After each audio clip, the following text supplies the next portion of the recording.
তুলেছে এবং বাঁকুড়া জেলা সৃষ্টিশ্রী মেলা, সেই সৃষ্টিকে যারা প্রাণবন্ত করে তুলেছে, সেই নৃত্য শৈলীকে রঙিন সংবর্ধনায় সংবর্ধিত করার পালা।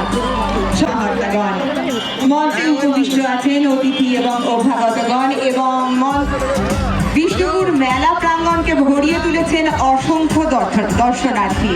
৩৮তম বর্ষের বিষ্ণুপুর মেলার উদ্বোধনী শেষ পর্বে আমরা উদ্বোধনী পর্ব আমরা প্রায় সমাপন করে উঠেছি।